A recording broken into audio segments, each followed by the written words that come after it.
suite à ça, je me suis dit, ce qu'on a fait avec mon film, on pourrait peut-être le faire avec d'autres films. Et c'est comme ça que l'idée de 99 est apparue.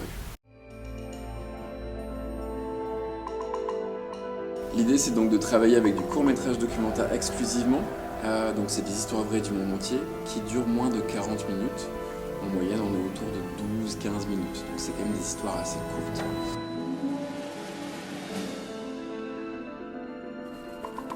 Le but du jeu, c'est vraiment de trouver des histoires porteuses de messages qui vont être capables de toucher chacun et chacune.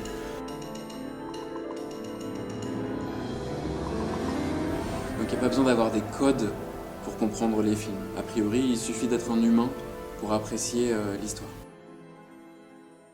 Le fait d'avoir grandi à l'étranger, le fait d'avoir beaucoup voyagé, ça m'a certainement ouvert à d'autres cultures. Ça m'a certainement donné l'envie de faire découvrir des histoires venues d'ailleurs.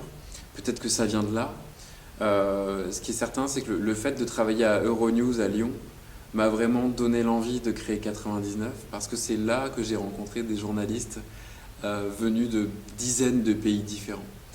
Et c'est là que j'ai découvert que le multilinguisme, le plurilinguisme pouvait être un outil extraordinaire en fait, pour donner de la visibilité à beaucoup de films, pour donner de l'impact à beaucoup de sujets. L'idée, c'est vraiment qu'on puisse toucher tout le monde grâce à la gratuité, sans pour autant rogner sur la qualité des films et sans pour autant rogner sur la qualité du sous-titrage des films. Parce qu'on a une communauté de traducteurs et de traductrices de plus de 70 personnes qui sont à travers le monde et qui nous aident à sous-titrer les films et à traduire les interviews des réalisateurs et des réalisatrices qui nous confient leurs films. Pour un tiers, ce sont des traducteurs professionnels qui nous offrent leur temps et qui aiment bien nos valeurs et qui travaillent aussi vite sur des projets de films courts. Et 2 tiers, ce sont des étudiants ou des étudiantes en master en 5e année dans des universités européennes, aussi à Hong Kong et à Beyrouth, avec qui on a établi des partenariats. Le travail de sous-titrage, il n'est pas fait par des robots, il n'est pas fait par une IA, il est fait systématiquement par au moins 2 humains qui travaillent sur chaque film.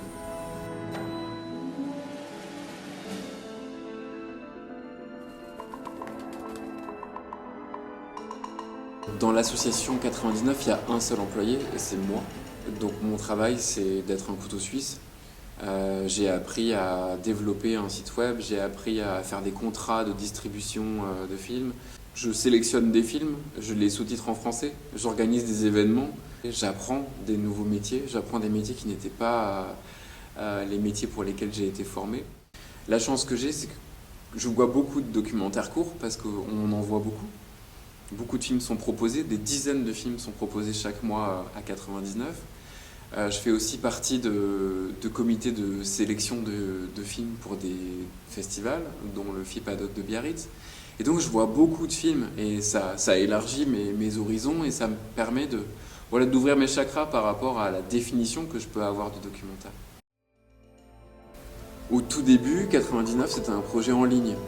Je ne le voyais pas autrement. C'était une plateforme qui diffuse des films sur Internet. Je ne le voyais pas autrement. Et puis pendant le confinement, quand on a eu toute cette réflexion autour du cinéma, des salles qui étaient fermées, je me suis dit, on a ces films sur Internet, on voit que pendant le confinement, les statistiques montent, ça serait chouette, après le confinement, de proposer ces films sur grand écran.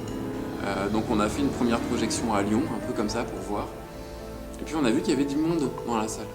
Et on a vu que les gens étaient émus, étaient touchés par les films. C'était la première fois que je voyais ces films projetés devant des gens. C'était la première fois que je voyais des réactions, que j'entendais des rires, qu'on pouvait avoir des conversations après les films. On peut voir nos films dans un bus à Bogota ou dans le métro à New York. Vous pouvez regarder les films de 99. Mais c'est jamais pareil que de voir un film à plusieurs, d'avoir cette expérience collective, d'avoir cette émotion collective, de voir un film ensemble dans une salle. Ça peut être dans une salle, ça peut être avec un simple mur blanc et un petit rétroprojecteur de salon, dans une MJC, dans un ciné-club, dans une prison, dans une maison de retraite, dans une auberge de jeunesse. En fait, il faut aller là où les gens sont. Je pense qu'il faut garder cette double dimension-là.